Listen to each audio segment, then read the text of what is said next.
అందరు నమస్కారం. నా పేరు నరేష్. వెల్కమ్ బ్యాక్ మన యూట్యూబ్ ఛానల్. అయితే మెగా అభిమానులు చాలామంది నాకు కామెంట్లు పెట్టడం జరిగింది, మెసేజ్ పెట్టడం జరిగింది. అన్న ఒకసారి బుకింగ్స్ గురించి వీడియో చేయన్నా, అలాగే ఫస్ట్ డే కలెక్షన్ గురించి వీడియో చేయన్నా, ఓవరాల్గా హరిహర వీరమల్లు ఎంత కలెక్ట్ చేయొచ్చు దాని గురించి కొంచెం డీటెయిల్స్ ఇస్తూ మాకు ఒక వీడియో చేయన్నా అని చాలామంది మెగా అభిమానులు అడగడం జరిగింది. సో వాళ్ళ కోరిక మేరకు నేను ఈ వీడియో చేస్తున్నాను. అయితే ఈ వీడియోలో మనం డిస్కస్ చేద్దాం. బుకింగ్స్ గురించి మాట్లాడుకుందాము, అలాగే ఫస్ట్ డే కలెక్షన్ ఎంత చేయొచ్చు అని మాట్లాడుకుందాము, అలాగే ఓవరాల్గా కలెక్షన్లు ఎంత చేయొచ్చు అని దాని గురించి కూడా మాట్లాడుకుందాము, సినిమా గురించి మాట్లాడుకుందాము. అన్నిటి గురించి ఈ వీడియోలో మనం డిస్కస్ చేద్దాము. అయితే వీడియోని ఒకసారి లైక్ చేయండి, అలాగే సబ్స్క్రైబ్ చేసుకోండి. లైక్ చేస్తే చాలా చాలా ఉపయోగపడుతుంది కాబట్టి నాకు ముఖ్యంగా లైక్ చేయడం మాత్రం మర్చిపోవద్దు. అయితే హరిహర వీరమల్లు ఈ సినిమా అనౌన్స్ చేసిన తర్వాత చాలాసార్లు వాయిదా పడతా వస్తుంది. ఆ తర్వాత లాస్ట్కి రేపు రిలీజ్ కాబోతుంది హరిహర వీరమల్లు. ఈ సినిమా గత వారం రోజుల ముందు నిజంగా హైప్ లేదు సినిమాకి. వాస్తవాలు మాట్లాడుకుందాం మనం ఈ వీడియోలో. హైప్ లేదు అంటే ఒక పబ్లిసిటీ బాగలేదు, పబ్లిసిటీ చేయటం లేదు. ఈ సినిమాకి అనుకున్నంత రేంజ్లో హైప్ తీసుకురాలేకపోయారు. ఎప్పుడైతే పవన్ కళ్యాణ్ గారు ఎంట్రీ ఇచ్చాడో, ఎప్పుడైతే ప్రీ రిలీజ్ ఈవెంట్ పెట్టాడో, అప్పుడు ఒక్కసారిగా ఈ సినిమాకి హైప్ బాగా పెరిగింది. పవన్ కళ్యాణ్ గారి రాకతో ఈ సినిమా ఎక్కడికో వెళ్ళిపోయింది. గత 2-3 రోజుల నుంచి పవన్ కళ్యాణ్ గారు 1 by 1 మంగళగిరి పార్టీ ఆఫీసులో ఈ సినిమా మీద ఇంటర్వ్యూలు ఇస్తున్నారు, ప్రెస్ మీట్లు పెడుతున్నారు, చాలామందితో ఇంటరాక్ట్ అవుతున్నారు. పవన్ కళ్యాణ్ గారు ఈ సినిమాని ఒక రకంగా భుజానికి ఎత్తుకొని ఈ సినిమాని పవన్ కళ్యాణ్ గారు మోస్తున్నారు. దానికి పవన్ కళ్యాణ్ గారికి నిజంగా హ్యాట్సాప్ చెప్పాలి, అప్రిషియేట్ చేయాలి పవన్ కళ్యాణ్ గారిని. ఎందుకంటే పవన్ కళ్యాణ్ గారు ఒక హీరో కాదు, ఒక డిప్యూటీ సీఎం. ఆయన దగ్గర 5 శాఖలు ఉన్నాయి. ఈ 5 శాఖల్ని ఒక పక్క ప్రభుత్వ పరంగా చూసుకుంటూ, ఒక పక్క సినిమాని పరంగా ఇంటర్వ్యూలు ఇస్తూ ఆయన చాలా కష్టపడుతున్నారు. సో అలాంటి ఒక పరిస్థితిలో కూడా ఆయన సినిమాని నెత్తిన పెట్టుకున్నారంటే నిజంగా పవన్ కళ్యాణ్ గారికి హ్యాట్సాప్ చెప్పుకోవాలి.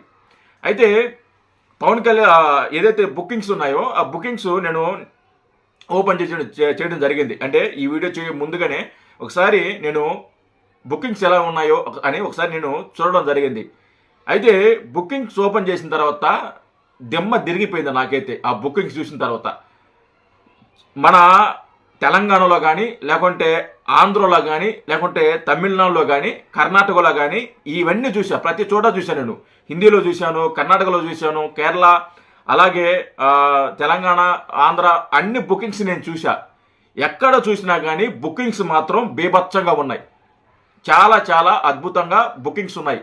కావాలంటే మీరు సైడ్లో కూడా పెడతాను ఆ బుకింగ్ సంబంధించి, ఒకసారి అది చూడండి. ముఖ్యంగా తెలంగాణ, ఆంధ్రాలో అయితే ఎక్కడ ఏ థియేటర్ కూడా ఖాళీ లేదు. ప్రతి థియేటర్ కూడా ఫుల్ అయిపోయింది. విజయవాడలో కానీ, వైజాగ్లో కానీ, అలాగే తెలంగాణలో హైదరాబాద్లో కానీ మల్టీప్లెక్స్లు కానీ, లేకుంటే నల్గొండ కానీ, జగిత్యాల కానీ, ఇక్కడ మన ఏ థియేటర్లో చూసుకున్న తెలంగాణలో కానీ, ఆంధ్రలో కానీ ఏ థియేటర్లో చూసుకున్నా కానీ బీభత్సంగా ఫుల్ అయిపోయాయి. అలాగే నెల్లూరు సైడు, నెల్లూరు, కావాలి ఇటు పక్కంతా కూడా మొత్తం థియేటర్లన్నీ బుక్ అయిపోయాయి, పూర్తిగా బుక్ అయిపోయాయి.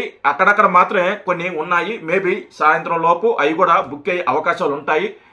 సో టికెట్లు అయితే ఖాళీ లేవు, థియేటర్లు అయితే ఖాళీ లేవు, మొత్తం కూడా బుక్ అయిపోయాయి బీభత్సంగా. బుక్ మై షో ఒక రకంగా చెప్పాలంటే బద్దలైపోతుంది అనే విధంగా బుక్ మై షో ఉంది. కావాలంటే మీరు కూడా ఒకసారి బుక్ మై షో ఓపెన్ చేసుకుని ఒకసారి మీరు కూడా చెక్ చేసుకోండి. మామూలుగా లేదు బుక్ మై షోలో మాత్రం. తర్వాత కలెక్షన్ గురించి, ఫస్ట్ డే కలెక్షన్ ఎంత చేయొచ్చు అన్నది చాలామంది అడగడం జరిగింది. ఇప్పుడు ఒకసారి వైసీపీ అధికారంలో ఉన్నప్పుడు భీమ్లా నాయక్ టైంలో పవన్ కళ్యాణ్ గారి సినిమా భీమ్లా నాయక్ వచ్చింది. ఆ భీమ్లా నాయక్ టికెట్లు 10 రూపాయలు, 20 రూపాయలు, 30 రూపాయలు.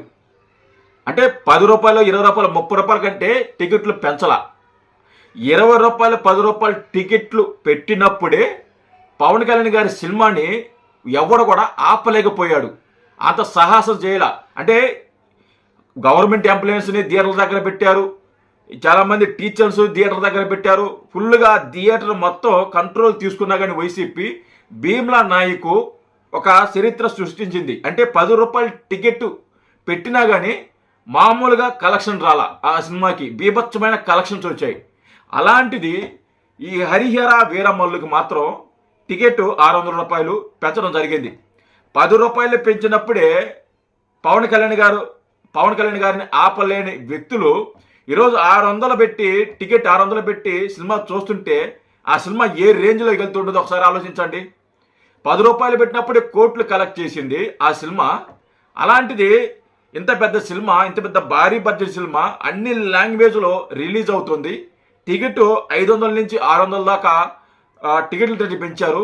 అలాంటప్పుడు ఎన్ని కోట్లు కలెక్ట్ చేస్తుందో ఒకసారి ఆలోచించుకోండి. మీ ఇమాజిన్ ఒకసారి ఆలోచించుకోండి ఎన్ని కోట్లు కలెక్ట్ చేస్తుందని. ఇప్పటికి దాకా ఉన్న రికార్డ్స్ ఏవైతే ఉన్నాయో, ఏదైతే RRR కానీ లేకుంటే పుష్ప కానీ ఈ రికార్డ్స్లు అన్నీ ఉన్నాయో, ఈ రికార్డ్స్ దగ్గరికి వెళ్ళే అవకాశం హరిహర వీరమల్లు ఉంది. ఫస్ట్ డే కలెక్షన్ పుష్ప సినిమాని క్రాచ్ చేసే అవకాశాలు 100%, 100% ఉన్నాయి పుష్ప సినిమాని క్రాచ్ చేసేదానికి. అంటే లాజిక్ చెప్తున్నా, ఆలోచించండి. 10 రూపాయలు పెట్టినప్పుడే అంత విధంగా సినిమా కలెక్షన్ పెరిగినప్పుడు 500 పెట్టి సినిమా చూసేటప్పుడు అంటే డబల్ కాదు, త్రిబుల్ కాదు, 4 అంటే చూడండి 10 రూపాయలకి 500కి ఎంత తేడా ఉందో చూడండి. అలాంటప్పుడు పవన్ కళ్యాణ్ గారి కలెక్షన్లు ఎలా ఉంటాయి ఒకసారి ఆలోచించుకోండి. మామూలుగా ఉండవు కదా. పవన్ కళ్యాణ్ గారు ఫస్ట్ షో, అసలుకి పవన్ కళ్యాణ్ గారి సినిమా అంటే అసలు ఫస్ట్ షోకి వచ్చి బీభత్సంగా ఉంటుంది. ఆ టికెట్స్ బుకింగ్స్ కానీ ఆ కలెక్షన్ కానీ మామూలుగా ఉండదు. ఇతర హీరోలు ఏ హీరోలకు కూడా సరిపోరు పవన్ కళ్యాణ్ గారి బుకింగ్స్కి, ఫస్ట్ డే కలెక్షన్కి అంత వస్తుంది. అలాంటిది అన్ని లాంగ్వేజ్లో ఈ సినిమా రిలీజ్ అవుతుంది కాబట్టి ఖచ్చితంగా ఇది కనీసం ఫస్ట్ డే కలెక్షన్ నేను అనుకునేది ఏంటంటే 180 కోట్లు, 180 కోట్లు, ఆ లో 180 కోట్లు పైనే మాత్రమే కానీ కింద స్థాయిలో మాత్రం ఉండదు. నాకున్న ఇన్ఫర్మేషన్ ప్రకారం, నేను చూసిన బుకింగ్ ప్రకారం అయితే ఖచ్చితంగా ఫస్ట్ డే కలెక్షన్ 180 కోట్లు ఖచ్చితంగా ఉంటుంది ఈ సినిమా మాత్రం. దాంట్లో ఎలాంటి డౌట్ లేదు. సినిమాని ఎవడు ఆపలేడు. ఎవడు ఎన్ని పెట్టినా, ఎవడు ఎన్ని బాయ్కాట్లు చేసినా, ఎవడు ఎన్ని తప్పుడు ప్రచారాలు చేసినా, ఎన్ని తప్పుడు పోస్టులు పెట్టినా ఏ ఒక్కడు కూడా ఈ సినిమాని ఆపలేడు. వైసీపీ గవర్నమెంట్లో ఉన్నప్పుడే ఎవడు ఆపలేకపోయాడు. ఇప్పుడు ఎవడు ఆపుతారు మనల్ని? ఇప్పుడు ఎవడు ఆపుతారు పవన్ కళ్యాణ్ గారిని? ఇప్పుడు ఎవరు ఆపుతారు మెగా అభిమానులు? కాబట్టి ఈ సినిమా మాత్రం బ్లాక్ బస్టర్ అవుతుంది. దాంట్లో ఎలాంటి డౌట్ లేదు, తిరుగులేదు. కలెక్షన్లో మాత్రం ఏమాత్రం తిరుగులేదు. ఈ సినిమా ఒక చరిత్ర సృష్టించబోతుంది కలెక్షన్ల పరంగా. కావాలంటే చూడండి. రేపు దీని గురించి రివ్యూ గురించి మాట్లాడుకుందాం. అలాగే ఫస్ట్ డే కలెక్షన్ గురించి కూడా మనం క్లియర్ కట్గా ఆధారాలతో సహా రేపు దీని గురించి మాట్లాడుకుందాం. జై హింద్.